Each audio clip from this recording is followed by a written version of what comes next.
Thank you, James, and good evening, everyone. It's good to see you all here for this Area Director peer call.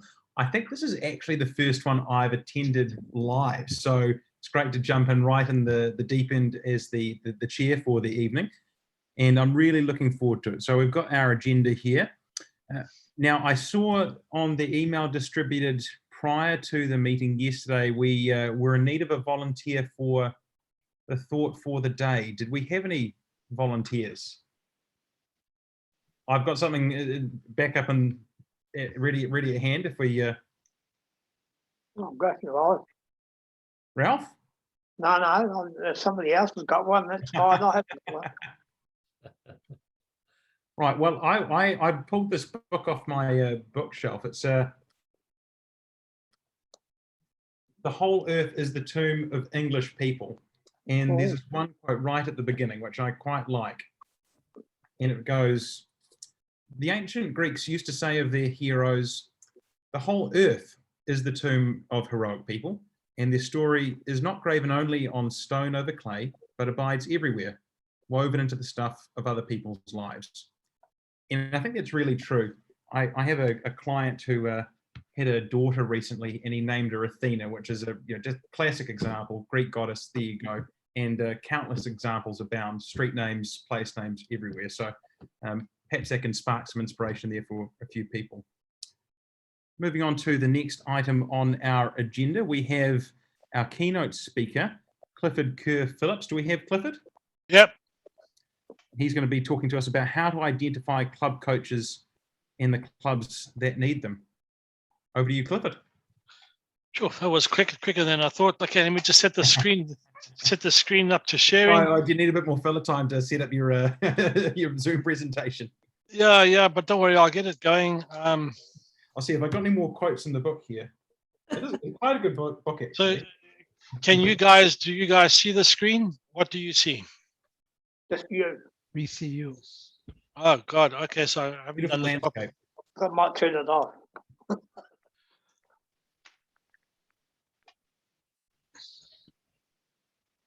Oh, there we are. Yeah, screen sharing. Yes. Perfect. Okay, you guys there? Yes. You're seeing exactly what I want you to see. Blank screen. Very good. Because why I'm doing this is because I've got 3 screens and I can never get the right screen to pitch up on the look at the microphone at the same time. At the moment, we're not seeing the presentation. We're seeing your slides, not the presentation. Oh, okay. Okay, so this is the trick then. Yep. Let me just escape from here. And it's. Have you got 2 monitors? I've got 3. That's the problem. Oh, okay. So then let me just go here. So if I talk at an angle, that's probably what's going to happen because I don't want to slow anyone down. Sorry about this, guys. It's okay. It's worth getting right. Now that we're still seeing your presentation, right? We're still seeing PowerPoint rather than the presentation. But if I go like this. Ooh. That's your PowerPoint rather than the presentation. Okay. I think you said that once already. Yeah. Right, I'm just going to bring it up like this.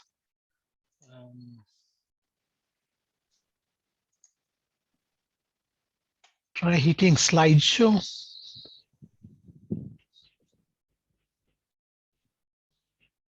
So when you hit slideshow and it goes, the presentation goes to one of your other 2 monitors, that's the one you want to share? Yeah, no. So screen 2 or 3. This is still not the right one. That's still screen 1. That's still your main screen, I think. Okay. Sorry, guys. I hate this. Alternatively, I've got your slide. I can click through it. Okay. Oh, well, Zoom master in the wings, right? Ready to step in. Yep. So if I hit F5, then if I go to the Zoom meeting and share my, all right, black screen. yeah. Okay. So so that's fine. Okay. Thank you, guys. So So I can't go forward. You're going to be going forward. Is that right, Yeah. James? All right. So go forward, please, one, James.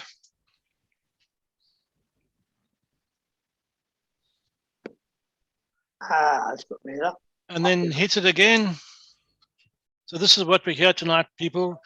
Good evening, everyone, and welcome to the Club Growth Director, James, as well, and my fellow area Toastmasters, area directors, I should say. Go forward, please, one, James. You're gonna just have to, yeah, again. So by way of introduction, James phoned me up probably 4 weeks ago, and he asked me to put this particular presentation together. And I've got to tell you, James, I've got to thank you, because there is a journey here, and you'll see why as I go forward. Next one. So I'm going to touch on my experience of what I feel a club coach has been for me in the past. Next one. Then we're going to address how to identify the clubs that need coaches. This is the easier question of the two. Bring up the next one. How to identify club coaches. That's probably the harder as I see it. And go for the next one. This is what I want tonight, an interactive presentation. I don't want to be sitting here doing all the talking. And then the last one is the summary. Okay. Go ahead. Again, my experience, bring up one more. Reticent. So I viewed a club coach not in the best light in the past. And I just hit it again there, James. You'll see why. So when I was young, so much younger than today, the term millennial hadn't been invented, let alone X and Y. All right. So this meant that I feel that I have to solve everything.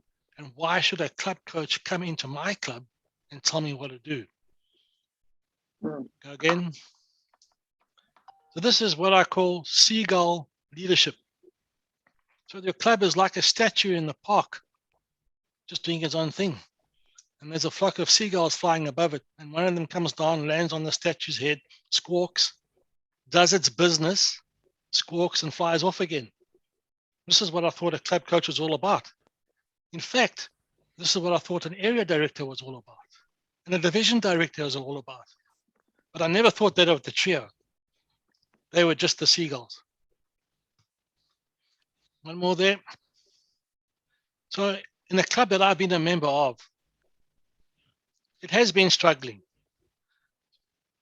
It has been struggling.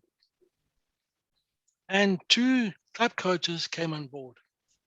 And I've been the sergeant at arms at this club. That's a role that you can skulk around and you don't have to do much. And I thought I'd just watch. What these 2 club coaches would do. And over time, it was a 6-month time, the agendas started to come out a lot better, way on time, a week on time. They were full.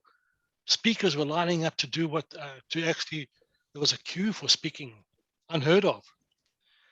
The social footprint every week was up to date. It was on fire. The club executive themselves, it's as if they had had their light under a bushel and now it was just burning forever and a day. And this is what these 2 club coaches did. Next one. So this is what club coaching to me is all about.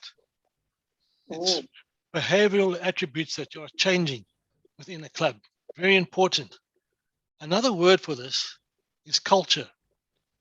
Now, I've said this once before, and I don't know if you guys have heard me say this before, but the definition of culture is the worst behavior that you, as the leader of your club, tolerates. So let me say that again. Culture is the worst behavior that the leadership of a club tolerates. And and this is what you have to change. And when this club, there was a member, this whole bar was raised.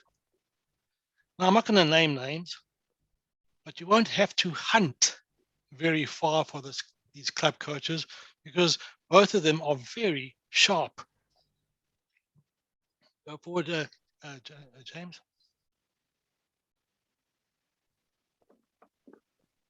Oh, sorry, I just got that joke. Oh, you did you? Okay, catching up. Okay, bring it forward. Okay, one more. Okay, how to identify the clubs that need club coaches. So the Toastmaster material, now you just got to roll with it, James. Toastmaster material must have less than 13 members, more than one. Yep.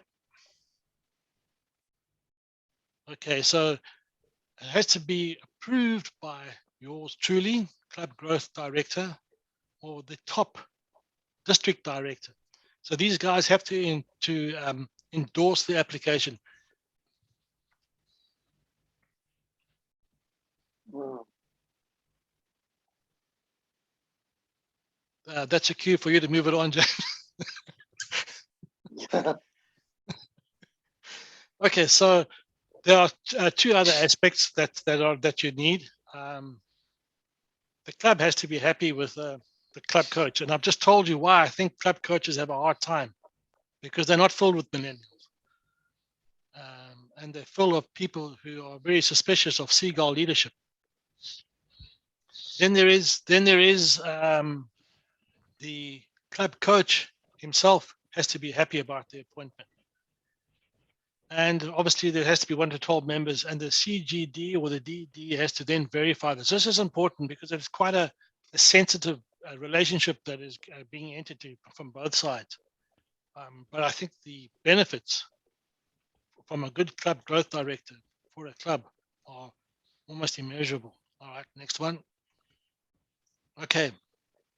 So how do you, just go back one slide. How do you actually, just here's an area of interaction that I want from you guys. How do you identify those clubs in your areas very quickly that meet these criteria in terms of membership? Now, James, you can't answer this one. What's the quickest way to do this, guys? Maramatanga, if you're talking, you're on mute.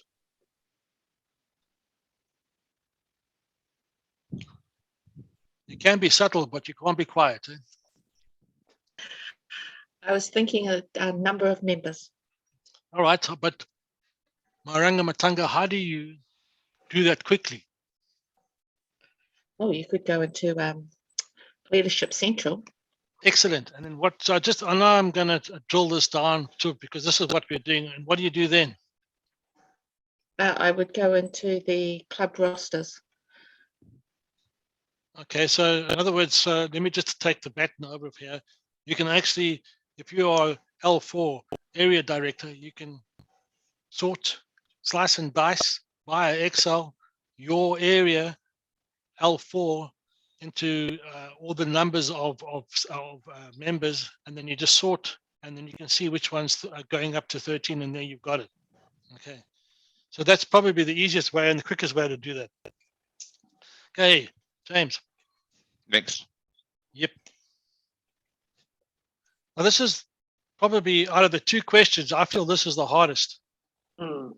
Because obviously you can go into spreadsheet and say, well, these clubs have got less than 13. It's going to get them ready to receive a club coach. But you've got to have the club coach on the other hand. And how do you identify these people? Okay, roll it, James. One more. So when you're looking for a club coach, it has to have these attributes. Okay. Next. Yep. So just bring them all forward, James. Will probably be the easiest on this page.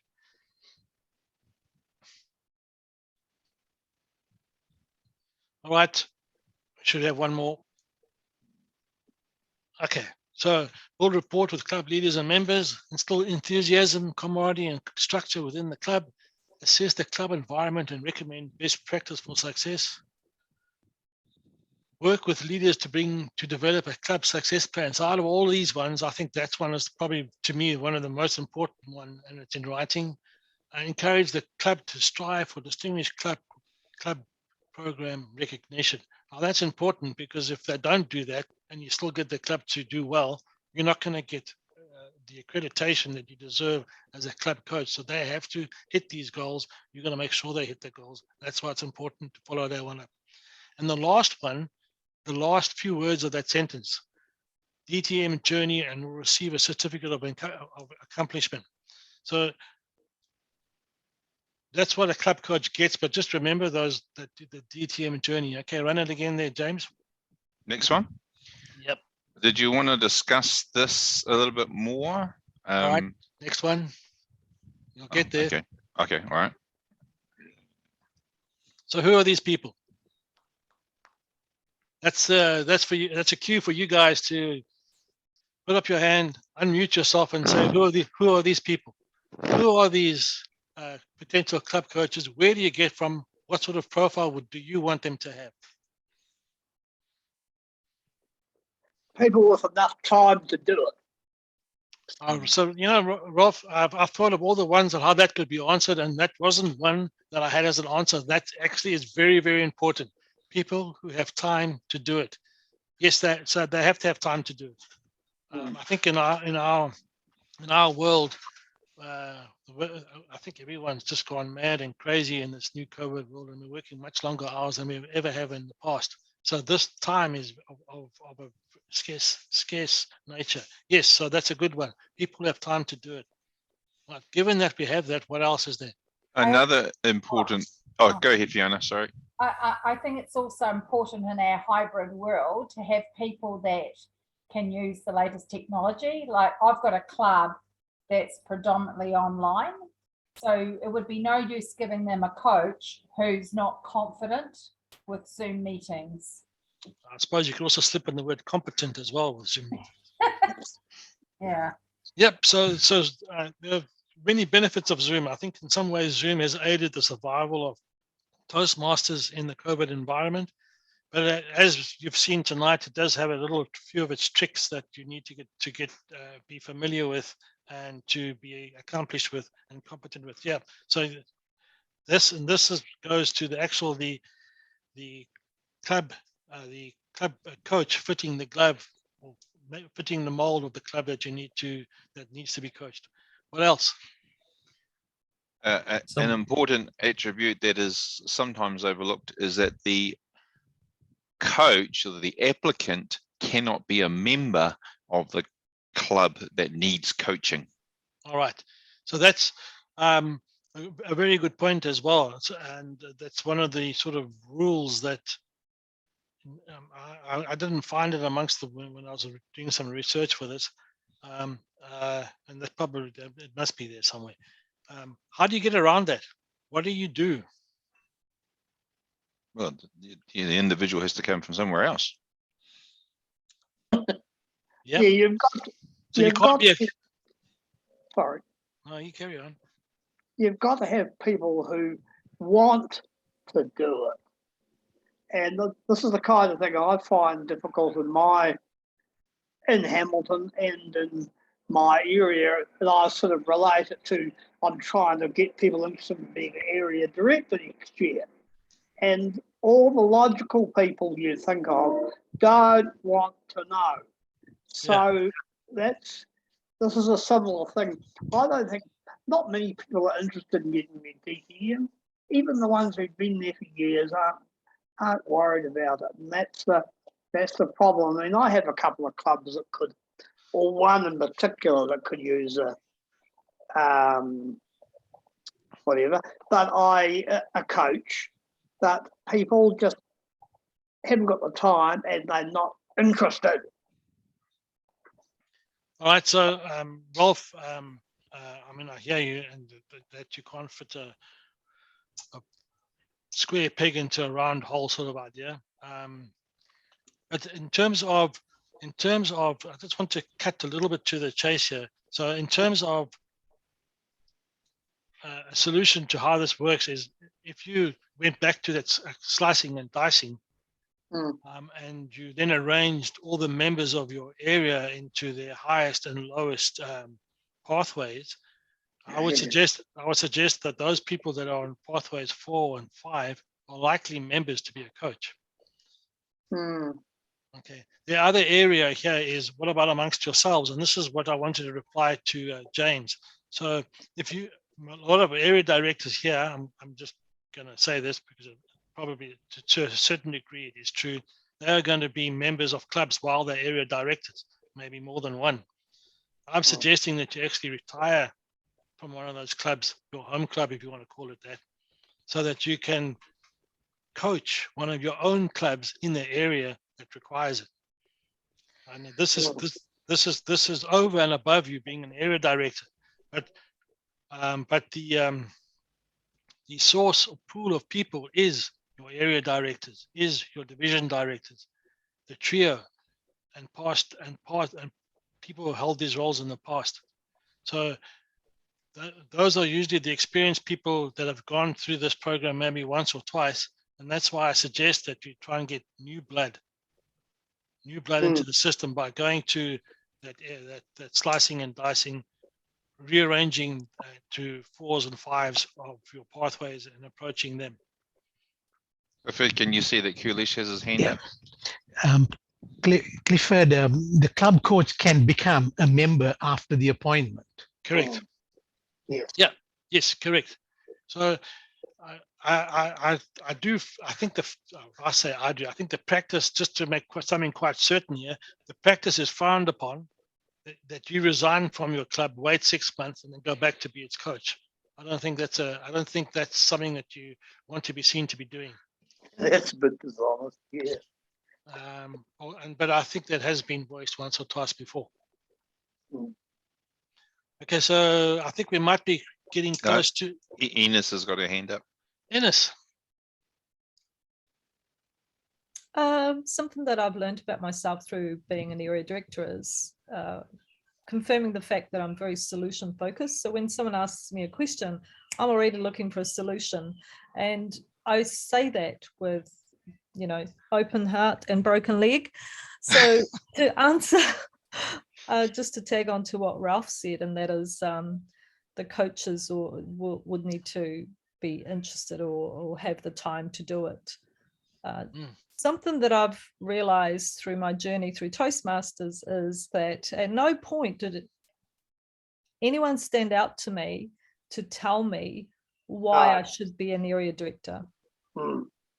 And I say that with sincerity and no judgment, no reflection on anyone. So I fell into this role only because I was asked to think about it, and did this role once and then realized I obviously didn't learn it very well the first time, so I had to do it again. And why am I sharing the story? Because if we can sell a story to somebody why they should be an area director and what benefits they get out of it, and why should they be, let's talk about this subject you're talking about now, the coach, and what benefits is going to serve them, that problem of time disappears, right? They'll do it because they'll gain the knowledge, they'll gain the skills, they'll gain all this amazing friendship and camaraderie and all of that. That's what they'll get. So time doesn't even come into the fact that it's what do you want out of it and how do you want to grow within Toastmasters. And I think that's the part that keeps missing for me. Like, that is the missing link. I've learned this because I became an area director. I didn't learn this because it was told to me that that's what I was going to learn. Because there's too much focus on ticking all the boxes and getting the job done and making sure that you do your role. But I think the missing link is the heart. And I don't think there's any I nearly said, I think there's no heart. I don't mean that. I mean, there's not enough heart. Okay, so I'm on your side. On your side in that comment. I believe you have to want to do this, and what I've found within myself, yes, I'm very time poor, and so I don't get to do a lot of the Toastmaster responsibilities that I've taken on. So I try and maximize 1 hour or 2 hours a week in which outside of my club environment, and I agree wholeheartedly. I think if you've been I think an area director is the best role in Toastmaster. It's not a president of a club, maybe a division, but the actual area director is the best role because you are in both worlds. You still keep your club environment and you're then getting a sniff of the management, having to organize an area contest, etc.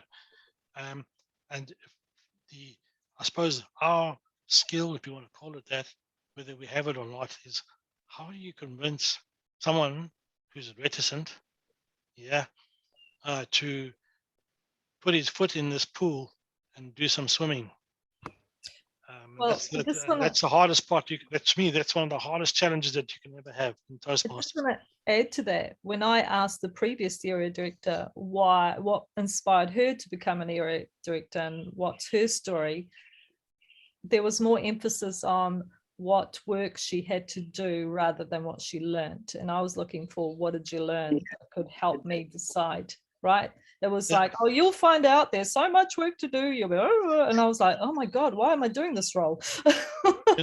I've forgotten that Maori saying, but it's the people. For me, it's the people. It's the people. It's the people. And I don't want to be corny.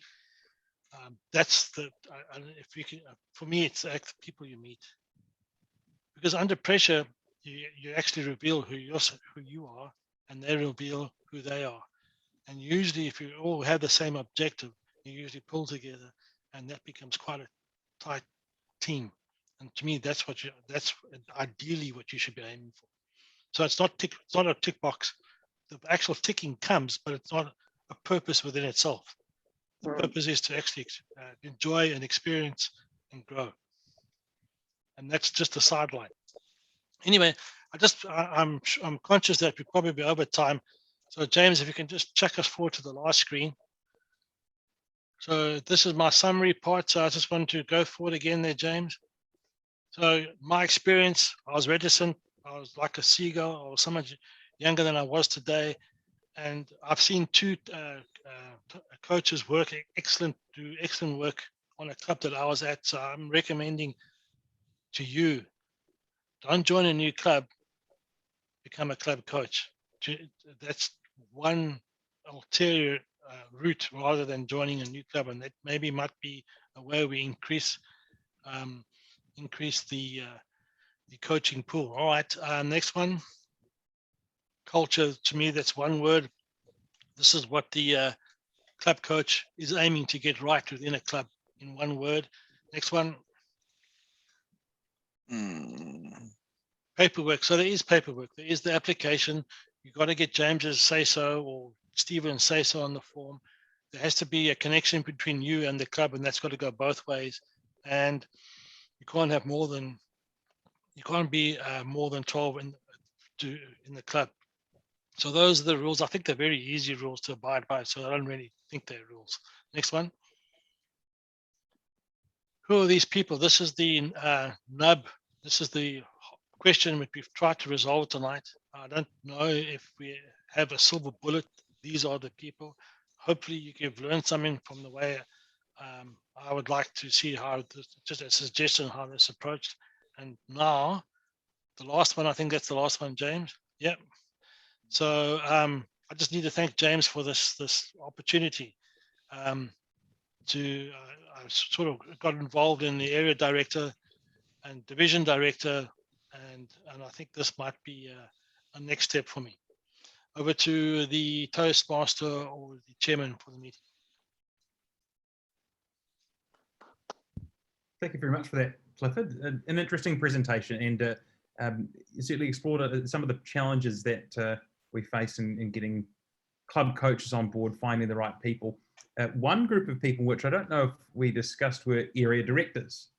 And I started off as an area director, now a club coach for a club that is in my area. And I think it worked really well because it kind of piggybacks on my existing responsibilities. So maybe some thoughts there as well.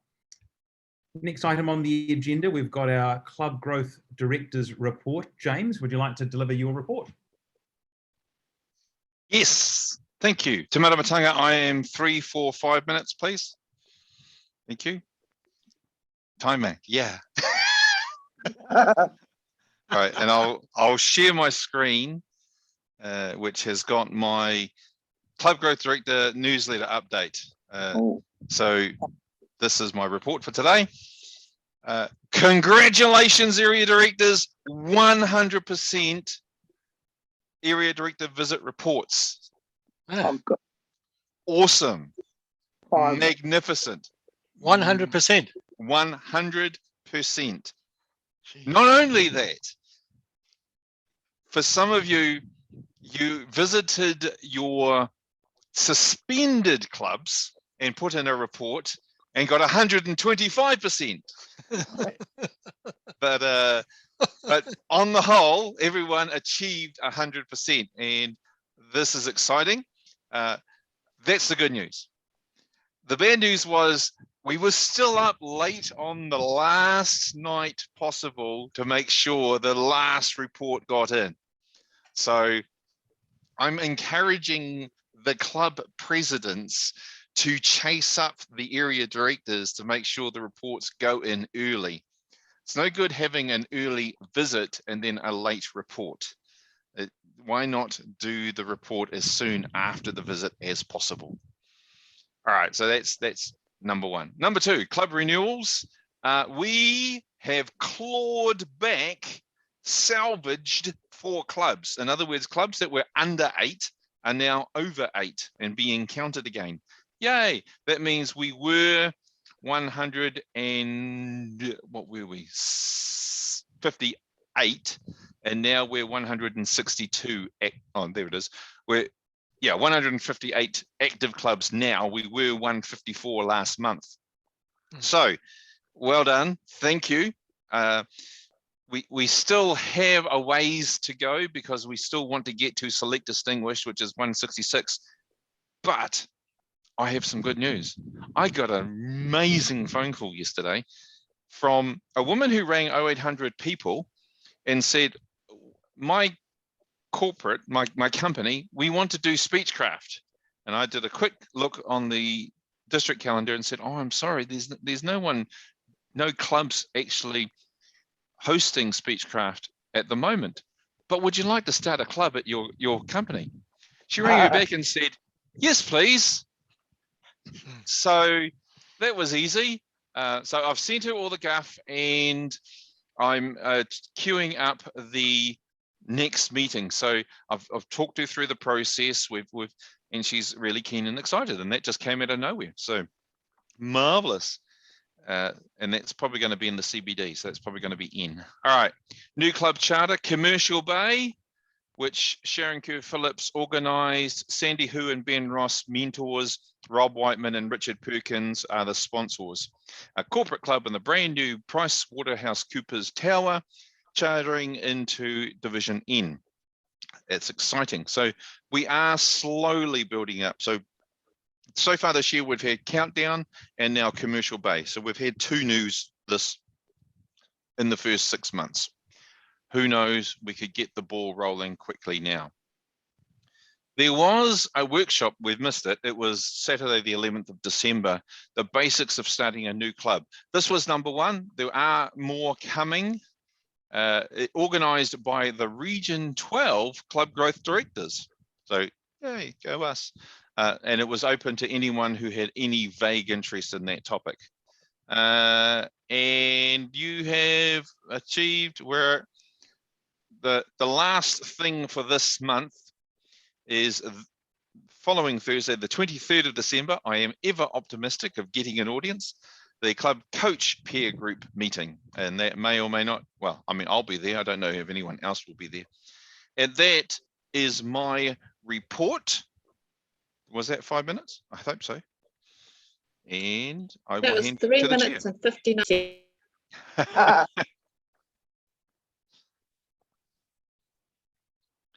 Handing back to the chair. Thank you, James, for that report. Very efficient, and some positive news in there.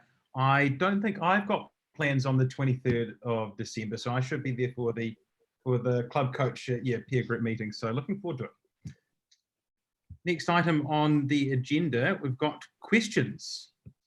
All right, so this is where we pause the recording so that you can ask anything and you won't be embarrassed, and you can say anything you like about your division directors, etc. So I will just pause the recording.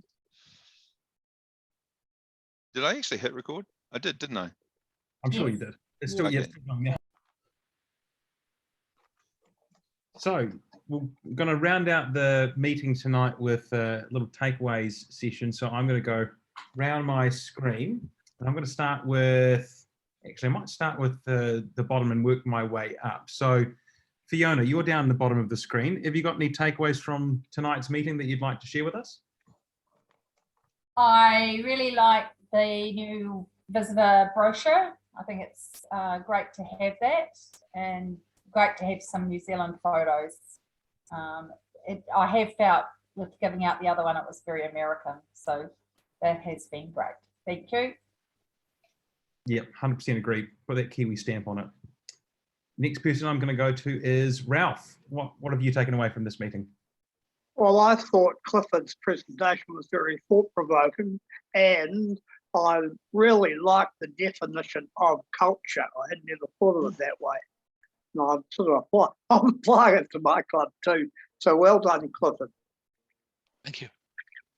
Definitely. I think you can count on a little bit of IP theft there, Clifford. That's a good one, that point on culture. Mm. Now, sorry, I think it's probably not the name that's on the screen, but we've got, it's not Sandy. I know it's not Sandy, but I didn't catch your Leighton. name. Leighton. What was your takeaway for this evening? Nothing, because I arrived so late, because I now finish work at 8:30. What about the And broker? I mean, before I could, if I wanted to make the 8 o'clock meeting, I could finish work in like 2 3/4 hours. But now I'd have to finish work in 2 1/4 hours, and it's a 3-hour job. Wow. So no, don't expect to see much. Don't expect to see much of me. Okay. What about Tuesday? Next year, Wendy wants to repeat this session once on the Thursday and once on, I think it might have been Monday night, actually. Is that a better fit for you, Leighton? Tuesday is a lot better because I can at most finish at 7:30, so I will be home for 8. Okay. Cool. Unless something went horribly wrong. All right, we'll see what we can do. Yeah, but Tuesdays I can definitely do. Back to you, Tom. Scheduling and timetables very important.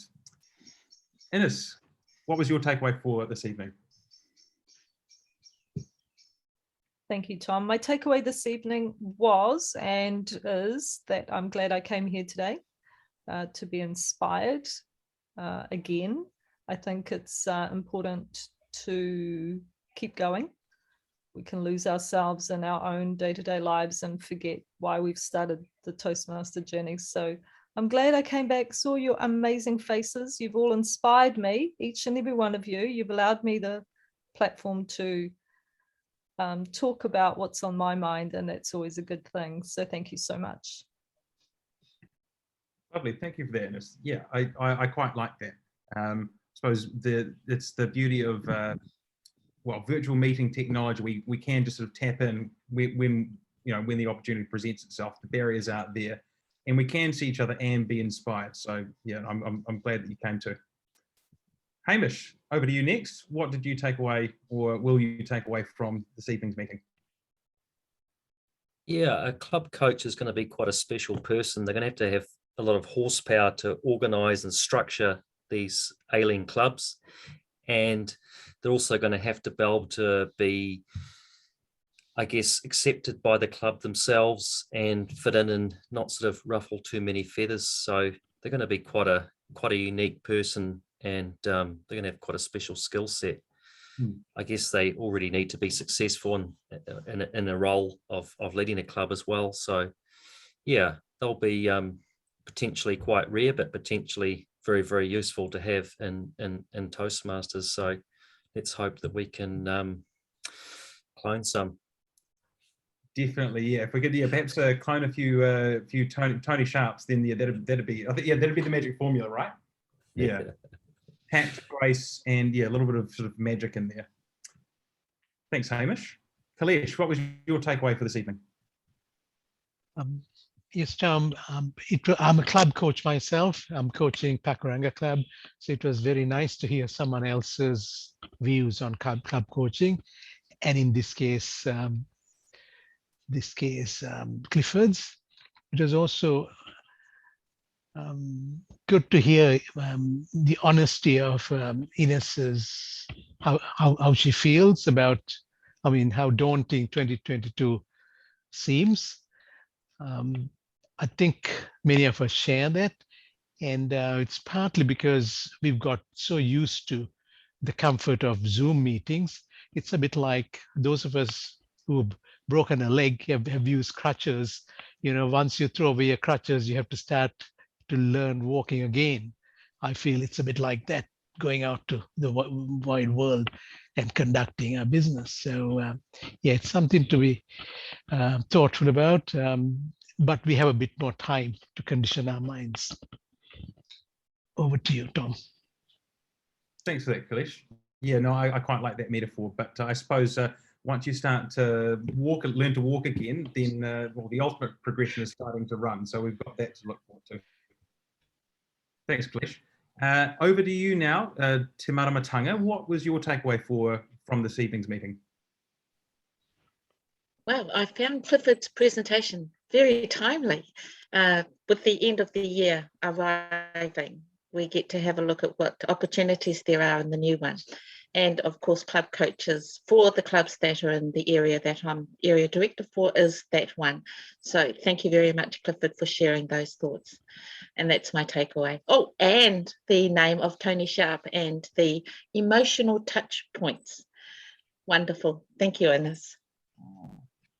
Yeah, great. Yeah, fantastic points. Emotional touch points. Yeah, I think it's essential. It's a key part of, I guess, yeah, selling people on the idea of a club coach. Over to you now, Mr. Club Growth Director. James, what was your takeaway from this meeting? Or can you do Clifford and then me last, please? Is that all right? No, that's fine. We'll shoot over to Clifford, then we'll come back to James. Clifford, what was your takeaway? Okay, so this is the first time I've joined one of these meetings, and I've got to say that I really enjoyed this. And I wanted to thank James for setting me this task. I have it's opened the door a little bit wider for me on a club coach, and so it's a role that I'm starting to think about. And I think everyone's honesty here tonight is quite refreshing, and the integrity and just the participation. Thank you for everyone for doing that, and I've enjoyed it. Thank you. That's it. Cool. Thanks, Clifford, and thank you again for your presentation. Yeah, it was really valuable. I'll just do a quick one for me, and then I'll go over to you, James. For me, the takeaway is come along to the next area directors peer group meeting. I know it's going to come at the sacrifice of one of my home club's meetings, but I think I can justify it. They see me enough, and I think it's time that I start sort of jumping into the broader Toastmasters community. So I think you can count on seeing me at the next one. Now, with that, over to you, Mr. Club Growth Director. James, what was your takeaway? Thank you, Chairman Tom Newman. My takeaway for today was from Clifford's presentation, where he defined club culture as the worst behavior the leadership is willing to tolerate. That I'm going to have to think about. That's amazing. Second, this shirt, yes, I bought it myself. My wife didn't buy it for me. Third, Enos rhymes with Venus. Don't forget that. Fourth, our next meeting is the 14th and the 27th of January. The topic is how to motivate clubs to attend COT a second time. Speaker Steve Holroyd, meeting chair Fiona Perry, thought of the day Marcus van Ursel. I'm looking for a timer and looking for a Zoom host. And finally, Merry Christmas. Have a wonderful new year. Be safe. Have some fun. Get some Barbie. Rest, relax, come back stronger than ever. Talking to you. Hakonera. Beauty. Thanks, everyone, guys. Have a good Christmas, eh? Yep. Good on you. See everyone. Have a good Yeah, Christmas. Good night. Cheers. Yep.